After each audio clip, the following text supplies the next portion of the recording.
코로나19 사태와 더불어서 요즘에 많이 이야기되어지고 있는 것이 코로나 블루입니다. 들어보셨는지 모르겠지만 코로나 바이러스와 또 우울감을 표현하는 블루하고 합쳐져서 이 코로나 때문에 우울감을 겪는 사람들이 많아지고 있다고 하죠. 우울증도 깊어지고 있다고 합니다. 아마 2020년은 우리에게 있어서 잊혀지지 않을 해 같아요. 죽을 때까지. 뭐 때문에? 코로나 때문에, 많은 비 때문에. 비가 많이 와도 우울하죠? 그런데 코로나 때문에 더 우울하지 않습니까? 어쩌면 내년이 되고 내후년이 되면 코로나 백신이 나오고 치료제가 완성이 되면 몸의 병은 나을지도 몰라요. 그러나 마음에 생긴 병은 좀처럼 사라지지 않을 것입니다. 포스트 코로나라고 하죠. 코로나 이후의 사태 많이 달라질 거라고 합니다. 단순히 질병 때문에 겪는 고통뿐만 아니라 마음가짐이 달라진다는 거죠. 우리가 살아가면서 정말 중요한 것은 무엇입니까?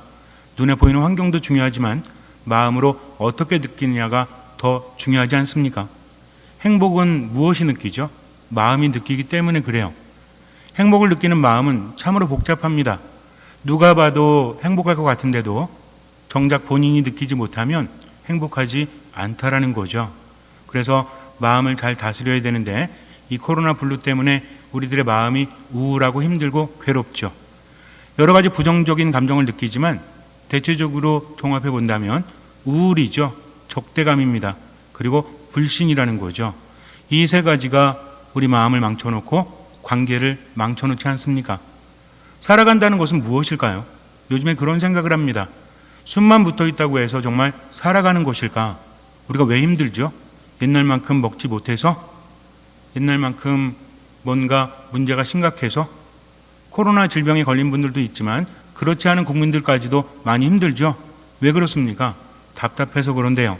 제대로 움직이지 못하기 때문에 직장에 왔다 갔다 하고 가정에서 왔다 갔다 하고 뭐 동네에 왔다 갔다 한다고 할지라도 예전과 비슷하다고 할지라도 답답한 거죠. 내가 얼마만큼 움직이고 있느냐보다 움직일 수 없다는 답답함이 우리를 우울하게 만든다는 겁니다. 그래서 살아있다는 것은 움직일 수 있다는 거예요. 내가 움직이지 않는다고 할지라도 움직일 수 있다는 가능성, 또 자유가 억압되지 않고 제한되지 않는다는 것이 우리가 살아가는 것을 말합니다. 그런데 지금은 그렇지 못하죠. 어찌됐든지 간에 몇 시 이후가 되면 온전히 모여서 음식점에 가지도 못하고요. 사람들끼리 함께 모이지도 못하고 뭐에 의지해야 됩니까? 천조가리에 의지해야 되죠. 마스크를 쓰지 않으면 다른 사람도 만나기가 힘들어요. 그나마 가족은 그래도 괜찮죠? 가족끼리도 마스크 쓰고 계세요? 집에서? 그렇지 않습니다. 즉 내가 편안하게 만날 수 있는 사람은 가족 외에는 별로 없다는 거죠. 만일 코로나에 걸리면 어떻게 될까? 코로나 블루의 증세가 그렇다고 합니다. 불안하다는 거죠. 답답하고 삶의 의욕이 떨어지고 사람들한테 내가 코로나에 옮기지는 않을까. 그래서 조금 감기만 들면 어때요? 코로나 아니야? 코로나 걸리면 어떻게 되는 거죠? 저도 그런 생각을 합니다. 만약에 내가 코로나에 걸리면 저는 아픈 사람이라기보다는 뭐예요? 손가락질 당할 수 있다는 거죠. 이게 더 두렵지 않습니까? 내가 만약에 걸리면 여러분들이 걸리면 많이 심적인 타격을 받겠지만 저는 더 그렇죠. 슈퍼 전파자가 돼서 아마 텔레비전에 나올지 몰라요. 광명 모모 성당 본당 신부가 코로나 확진자다 그러면 그때부터 저는 어떻게 될까요? 여러분들은 저를 피할지도 몰라요. 나았음에도 불구하고 나중에 완쾌가 되었음에도 불구하고 피할지도 모릅니다. 이런 두려움 때문에 불안감이 내 안에 생긴다는 거죠. 앞으로 이러면 어떻게 되나 라는 두려움과 불안감, 사람들과 함께하지 못하는 그런 적대심, 경계 이런 것 때문에 우리 마음에 많은 문제가 발생한다는 겁니다. 요즘에 뉴스를 보면 그렇죠. 옛날 같으면 그런 일이 벌어지지 않을 텐데 마스크 때문에 많이 싸우지 않습니까? 연일 나와요, 연일. 물론 매일매일 나오는 건 아니지만 끊임없이 그런 일이 벌어지고 있다는 겁니다. 폭력 사태까지 가죠. 보셨는지 모르겠지만 어떤 지하철에서 어떤 남성이 마스크를 쓰지 않았는지 턱에 걸쳤는지 모르겠지만 주변에서 마스크 쓰라고 하니까 어떻게 반응합니까? 자기의 슬리퍼를 벗어서 뺨을 막 때리죠. 그리고 난동을 부리지 않습니까? 그러다가 잡혀갔죠. 이런 일이 왜 벌어졌을까요? 마스크를 쓰지 않았기 때문에, 어쩌면 그 마음속에서 스스로 이미 알고 있기 때문에 그래요. 적대심이에요. 서로 저 사람들이 나를 손가락질하는 것에 대해서 견디지 못하는 그런 마음이 어설프게 표현이 될 수밖에 없었다는 거죠. 견디지 못합니다. 인간의 마음은 한번 무너지면요, 정말 상상할 수 없는 일을 하기도 한다는 것이죠. 우리도 마찬가지입니다. 때로는 제어가 안 될 때 있죠. 분명히 어리석은 일인지 압니다. 그런데도 불구하고 일단 마음이 무너지게 되면 나도 모르게 그런 표현을 하기도 한다는 것입니다. 이렇게 마음이 무너져 버리면 우리가 제어할 수 없는, 상상조차 할 수 없는 행동을 내가 할 수도 있다는 것이에요. 그래서 조심해야 됩니다. 우리 마음이 회복될 수 있도록 들여다봐야 한다는 거죠. 마음의 치유는 너무나 힘들어요. 눈에 보이는 것은 병의 정도를 알 수가 있죠. 상처가 나면 어느 정도 치유를 받아야 되겠다, 약을 발라야 되겠다 압니다. 근데 마음의 상처는요, 잘 몰라요. 그래서 어떻게 치유해야 될지 알 수 없습니다. 뭐라고 합니까? 정신력이 약해서 그래. 마음이라는 게 마음 먹기 나름 아니겠어? 라고 하지만 일단 무너진 마음은 남에게 보이지 않고 내게도 보이지 않지만 지대한 영향을 미친다는 겁니다. 그래서 기분장애라는 말이 있죠. 옛날엔 그런 말이 별로 없었던 것 같아요. 요즘에는 기분장애라는 말이 있습니다. 우울증도 기분장애의 한 가지죠. 얼마나 많은 삶을 망쳐놓습니까? 우리 각자가 느낄 수 있을 거예요. 병이라고 지목되지 않아도, 진단되지 않아도 마음의 우울감이 우리를 힘들게 한다는 거죠. 어떻게 하면 치유받을 수 있을까요? 사람들은 말합니다. 긍정적인 생각을 하래요. 그런데 긍정적인 생각을 할 수 없을 만큼 마음이 무너지면 어떻게 해야 될까요? 어쩌면 우리는 막연한 기대감에 세상을 살아가는지도 몰라요. 우울감에서 벗어날 수 있다, 이것저것 해보십시오라고 하지만 우리 마음이라는 것은 내가 무엇인가 하려고 하는 것보다는 주변에서 받는 영향의 힘이 더 크다는 겁니다. 즉, 긍정적으로 살아야 되겠다, 내가 힘을 내야 되겠다, 행복하게 살아야 되겠다라고 마음 먹지만 어쩔 수 없이 주변의 영향을 받는다는 거죠. 여러분들은 어떻습니까? 삶을 살아가면서 나는 이렇게 살아야 돼 라고 했는데 주변에 있는 가족들이나 만나는 사람들에 의해서 받는 영향, 이 두 가지 중에서 어떤 힘이 더 크다고 생각을 하세요? 어쩌면 나는 할 수 있다는 생각을 할 수도 있지만 우리는 영향을 받을 수밖에 없어요. 관계 안에서 살아갈 수밖에 없기 때문입니다. 그런데 내 마음이 완전히 무너져서 우울감으로 가득하게 되면 그때부터는 주변에서 힘을 받지 못한다는 거죠. 왜 그러냐면 경계하기 때문입니다. 믿지 못하기 때문이라는 거죠. 마음의 우울감은 우리 안에서 독을 만들어냅니다. 이 독이 많은 것들을 망쳐놓는다는 거죠. 일단 우리 마음속에 우울감이 생기고 적대감이 생기고 분노가 생기게 되면 어떤 사람이 나에게 피해를 줘요. 그럼 그 사람에 대한 적대감이 생기죠. 우울감이 생깁니다. 분노가 생겨요. 그런데 이 부정적인 감정은 다른 것도 망쳐놓습니다. 한 사람을 믿지 못하는 사람은 다른 사람도 믿지 못하게 된다는 거죠. 우리 마음속에서 한 가지 감정이 생겨나게 되면 특히 부정적인 감정들은 다른 것들에도 영향을 미친다는 것을 우리는 알고 있어요. 한 사람을 믿지 못하면 다른 사람도 믿지 못하고요. 한번 어떤 일에서 자신감을 잃게 되면 또 다른 일도 제대로 하지 못하잖아요. 부정적인 감정은 이렇게 막연하게 통합적으로 우리를 망가뜨리고 무너뜨립니다. 그래서 우리는 힘들어하는지도 몰라요. 눈에 보인다면 얼마나 좋을까요? 사람들 얼굴에 써 있으면 얼마나 좋겠어요? 이 사람의 우울감 정도는 한 70%, 그 다음에 분노는 한 30% 이렇게 써 있으면 얼마나 좋을까요? 집에서도 말다툼할 때 상대방을 보니까, 사랑하는 가족을 보니까 우울감이 80%야? 분노가 90%야? 그럼 어떻게 해야 돼요? 건드리지 말아야죠. 근데 이게 안 보이잖아요. 우린 늘 누구만 봅니까? 나만 본다는 거죠. 내 마음에 의해서 영향을 받을 수밖에 없습니다. 그래서 정말 중요한 시기에 정말 중요한 치료가 필요한데 보증해주는 어떤 힘이 없다면 우리는 제대로 할 수 없다는 겁니다. 사회에서 말하는 것들, 어떤 좋은 책들, 그리고 훌륭한 사람들, 그런 사람들이 하는 이야기를 들어보면 책임성이 없죠. 이렇게 하면 할 수 있다라고 말합니다. 하지만 그렇게 되지 않으면 뭔가 책임을 지지 않는다는 거죠.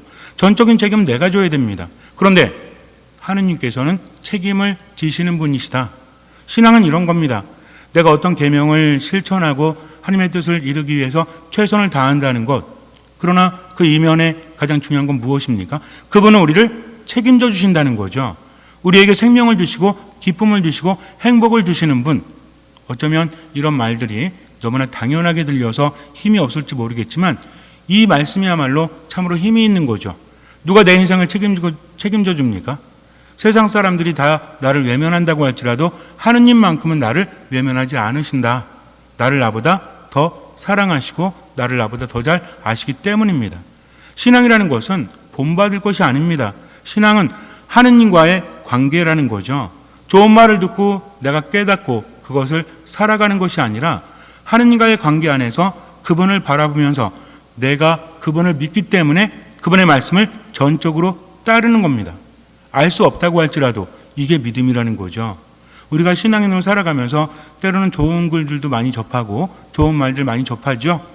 카카오톡이라든지 이런 걸 통해서 많은 분들이 전달해 주지 않습니까? 삶을 행복하게 하는 방법, 우울증에서 벗어나는 방법, 이런 것들 많이 알려줍니다. 근데 이곳은 그냥 지식적인 거예요. 물론 경험하기도 하지만. 그러나 하느님의 말씀은 어떻다고 했죠? 살아있고 힘이 있다라고 했습니다. 그렇기 때문에 그 말씀을 내가 따르는 것이죠. 때로는 이해할 수 없을 수도 있어요. 내가 살아온 삶의 경험을 비추어 볼 때 하느님의 말씀은 부담감으로 내게 다가오기도 합니다. 용서하라는 것, 사랑하라는 것, 이것이 가능합니까?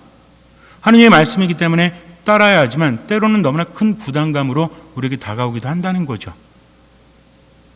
어떤 공동체에 훌륭한 스승이 한 분 계셨습니다. 이 공동체 일원이 잘못을 했어요. 몇 번이나 같은 잘못을 합니다. 회원들이 모여서 이 사람을 추궁하죠. 그 사람은 스스로의 잘못을 알았기 때문에 아무런 말도 하지 못합니다. 하지만 자기들끼리 아무리 말해도 권위가 없기 때문에 스승님께 청했어요.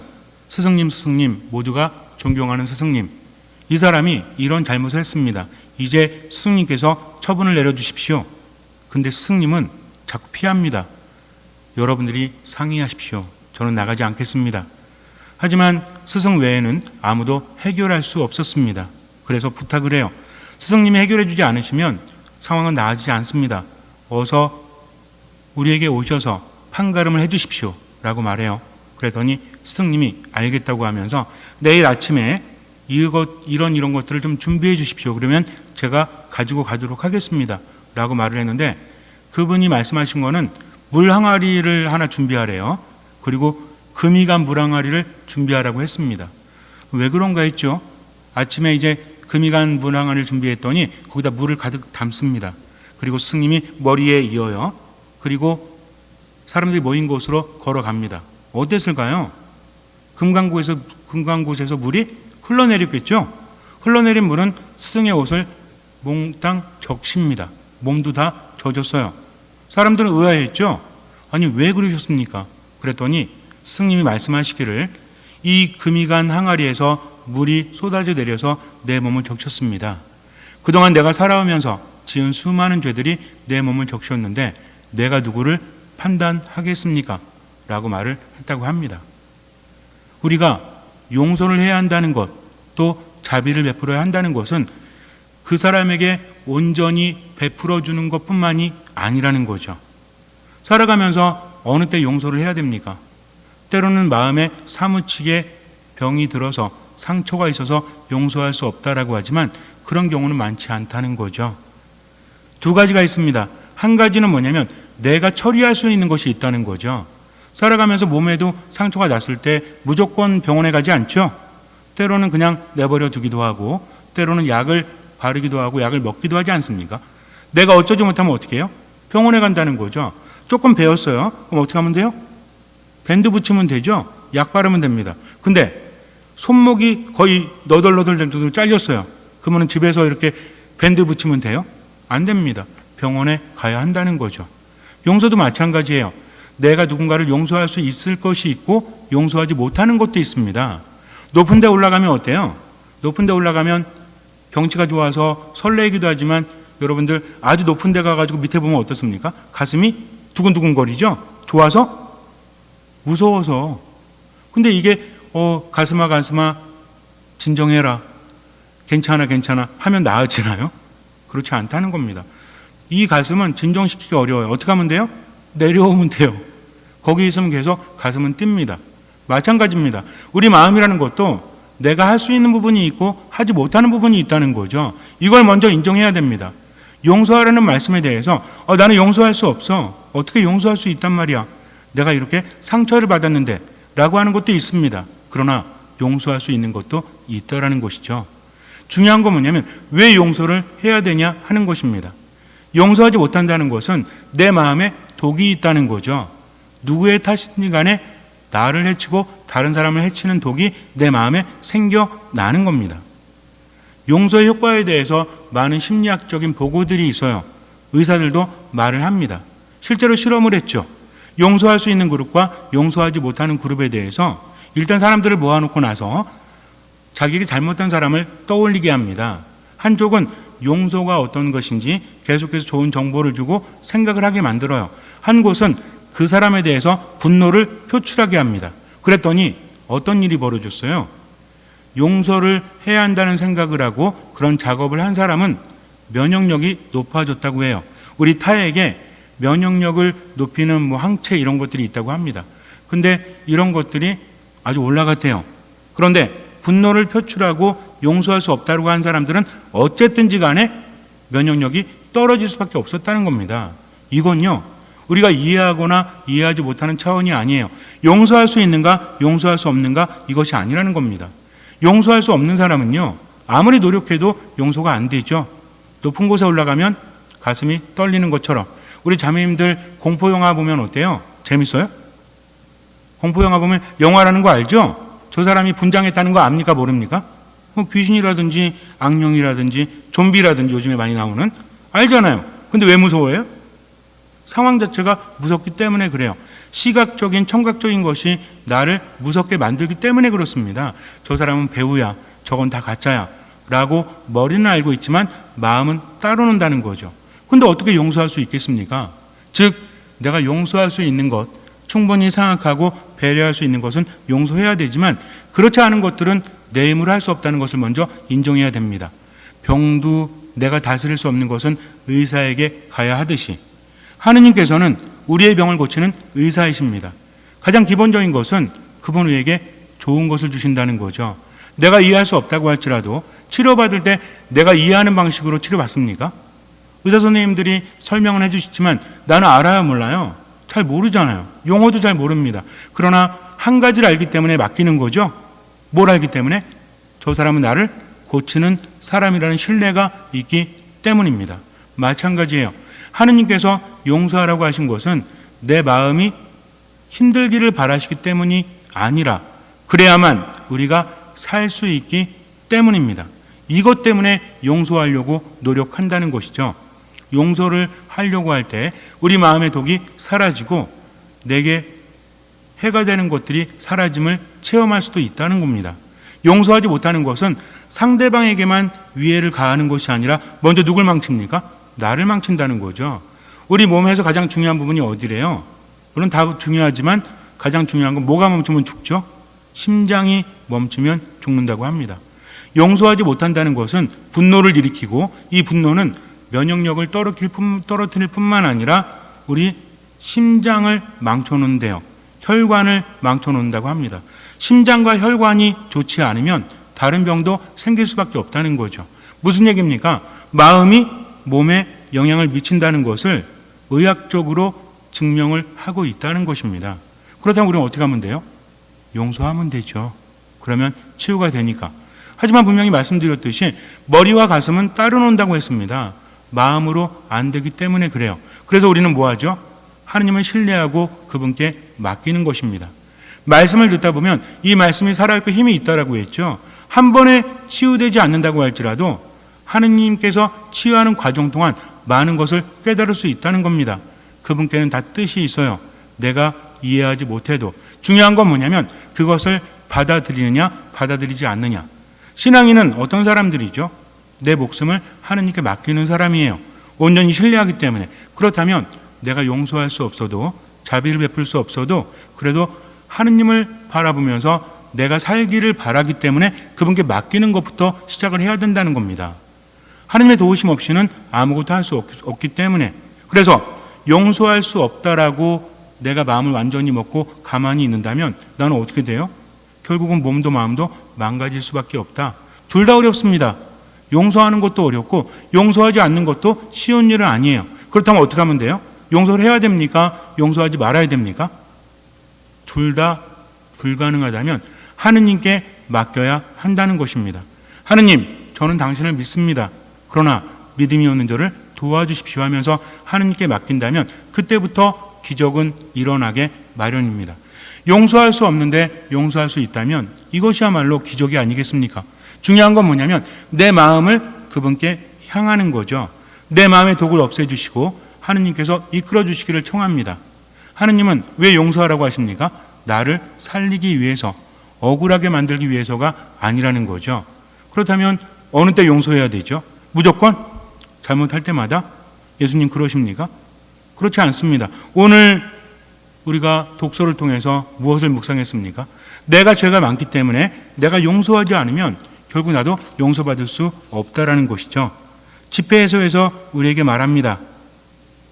인간이 인간에게 화를 품고서 주님께 치유를 구할 수 있겠느냐. 즉 중요한 건 주님께 치유를 청하기 때문에 화를 품지 않기 위해서 노력한다는 것이죠. 또 무엇입니까? 인간이 같은 인간에게 자비를 품지 않으면서 자기 죄의 용서를 청할 수 있겠느냐. 죽을 몸으로 태어난 인간이 분노를 품고 있으면 누가 그의 죄를 사해 줄 수 있겠느냐 라고 우리에게 말하고 있습니다. 즉 나 또한 하느님께 용서받을 것이 있기 때문에 용서하기 위해서 노력한다라는 거죠. 중요한 겁니다. 이렇게 억울한데 어떻게 용서할 수 있어? 라는 개념이 아니라 나 또한 용서받아야 한다면, 그렇다면 용서하기 위해서 할 수 있는 만큼 최선을 다하라는 거죠.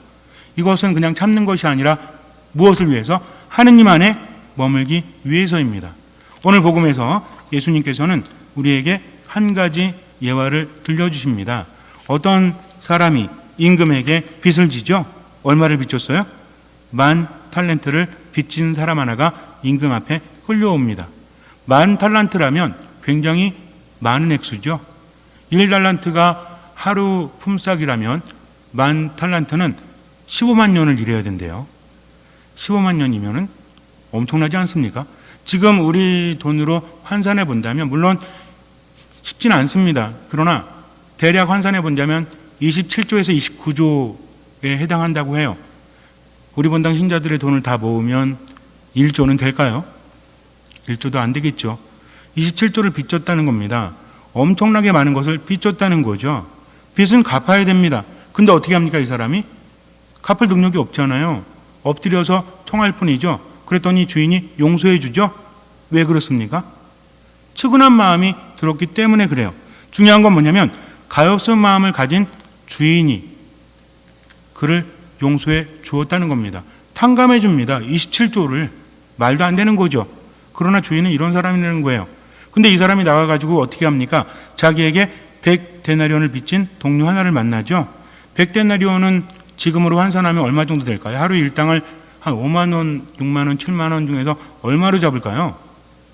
매년 달라지긴 하는데 어쨌든 뭐 10만 원까지 잡는다. 그러면은 100데나리온은 얼마죠? 1데나리온 10만 원이면 얼마입니까? 왜 다른 데를 다 쳐다보세요. 1데나리온 10만 원이면 10데나리온은 100만 원이죠. 100데나리온은 1000만 원이죠. 그러면은 이게 뭐 아무리 뭐 많이 친다고 할지라도 그 27조에 비하면 아무것도 아니지 않습니까? 근데 이 사람은 어떻게 행동을 하죠? 멱살을 잡습니다. 감옥에 가둬요. 다 갚을 때까지 풀어주지 않습니다. 그랬더니 주변에 있는 사람들이 보고 괘씸하죠. 아니 어떻게 자기는 그렇게 많은 빚을 탕감받았으면서 저럴 수 있을까 하면서 임금에게 고합니다. 그랬더니 임금이 어떻게 하죠? 내가 너에게 자비를 베푼 것처럼 너도 내 동료에게 자비를 베풀었어야 하지 않느냐 하면서 빚진 것을 다 갚을 때까지 감옥에 가둡니다. 결국 이 사람은 갚지 못한다는 거죠. 용서라는 것도 마찬가지입니다. 내가 용서받아야 되기 때문에 용서하기 위해서 노력하는 것입니다. 하느님께 모든 것을 맡깁니다. 근데 용서하지 않고 그냥 살게 되면 그때부터 삶은 편안해져요. 우리는 선택을 해야 됩니다. 어떤 사람에 대해서 용서하지 못해요. 그러면 우리 마음속에 커다란 짐이 생기죠. 독이 생기죠. 여러분들 용서하지 못할 때 우울감은 더 커집니까? 작아집니까? 과거의 상처가 자꾸만 나를 힘들게 하죠. 그 사람이 기억나서 어떻게 합니까? 호흡도 제대로 쉴 수 없을 때도 있어요. 지금의 삶도 망쳐놓는다는 겁니다. 용서할 수 없다는 것보다 더 중요한 것은 그로 인해서 내가 더 힘들어질 수밖에 없다는 것이죠. 그렇기 때문에 우리는 하나님께 맡기는 겁니다. 쉬운 건 하나도 없어요. 그러나 살기 위해서 그분을 신뢰하기 때문에 온전히 맡기고 살아갑니다. 오늘의 말씀이 한 번에 이해되지 않을 수도 있습니다. 그러나 끊임없이 묵상하는 거죠. 그럴 때 하나님께서 우리를 이끌어 주세요. 예수님은 분명히 말씀하십니다. 무조건 용서해라가 아닙니다. 그 사람이 회개를 했을 때, 즉 어떤 사람이 불의를 저질렀을 때 어떻게 합니까? 무조건 그래 내가 용서해야지 이게 아니라 뭐라고 하죠? 예수님께서는 가서 그에게 말해라, 꾸짖으라고 합니다. 그래도 말을 듣지 않으면 어떻게 해요? 두세 사람을 더 데리고 가는 거죠. 말합니다. 그래도 듣지 않아요. 그럼 어떻게 하죠? 교회 원로들과 함께 갑니다. 그래도 듣지 않으면 어떻게 하라고 했어요? 이방인이나 세리처럼 여기라고 합니다. 잘 알아야 돼요. 알지 못하니까 더 힘든 거죠. 그분은 당하고 살고 불의에 저항하지 말란 얘기가 아니에요. 중요한 건 기본적인 마음을 어떻게 품냐에 따라서 달라진다는 거죠. 잘못된 것은 바로 잡아야 됩니다. 그러나 중요한 것은 어떤 상황에서라도 나도 용서받아야 하니까 용서할 수 있는 마음을 하나님께 청하면서 지금을 살아가란 이야기죠. 그럴 때 우리 양심이 반응하지 않습니까? 아무리 머리로 합리화시켜도 세상은 악하고 내가 당하고만 살 수 없잖아. 그러니까 용서할 수 없어. 너는 잘못한 게 아니야. 괜찮아. 용서하지 않아도 돼. 하면서 분노를 키워간다면 머리는 납득할지 모르죠. 그러나 가슴이 어떻습니까? 납득하지 않는다는 겁니다. 그래서 정말 중요한 것은 내 마음을 따라서 살아가야 되는데 마음에 하느님이 계셔야 돼요. 이게 뭐라고 했죠? 이게 양심이라고 했습니다. 하느님이 계시지 않으면 점점 죽어가기 때문에 그래요. 용서하지 못해서 생겨난 분노가 미움이나 이런 것들이 우리의 양심을 불모지로 만들어요. 황무지로 만들어버립니다. 그러면 다른 것도 살 수 없다는 거죠. 내가 용서해야 되는 것은 능력이 있거나 그 사람이 잘했기 때문이 아니라 나 또한 용서받아야 되기 때문입니다. 용서해야만 나도 하느님 안에 머물 수 있기 때문이고 생명력이 넘쳐흐르기 때문입니다. 그래서 요즘에 분노나 우울감으로 인해서 우리 마음이 더 힘들어질수록 어떻게 하기 위해서 노력한다? 용서하기 위해서 노력해야 됩니다. 조그만 것부터 큰 것까지 할 수 있는 만큼 용서하고 나머지는 하느님께 맡기는 거죠. 집에서 여러분들의 마음을 흔들어 놓고 가끔은 기분 나쁘게 하는 가족들의 말도 용서하기 위해서 기도해야 됩니다. 나를 기분 나쁘게 하는 사람도 용서하기 위해서 기도해야 돼요. 그러면서 내 안에 힘이 생기고 지혜가 생기면 우리는 당당하게 살 수 있죠. 잘못에 대해서 잘못했다고 말하는 것은 괜찮아요. 그래야 됩니다. 그러나 감정적으로 영향을 받아서 자꾸만 안 좋은 것들이 생겨나면 더 힘들다는 거죠. 잠시 눈을 감으세요. 어렵습니다. 힘듭니다. 불가능합니다. 주님의 도우심이 없다면 아무것도 할 수 없죠. 할 수 있는 만큼만 용서해야 됩니다. 우리도 하느님께 용서를 받아야 되니까 할 수 없다면 병을 의사에게 맡기듯이 판단하지 말고 하느님께 맡기고 묵상하십시오. 그러면서 나 또한 용서받고 하느님 안에 머물 수 있도록 깨달음과 지혜를 청하십시오. 주님께서는 그 믿음을 보시고 우리 삶에 놀라운 기적을 일으켜 주실 것입니다. 아멘.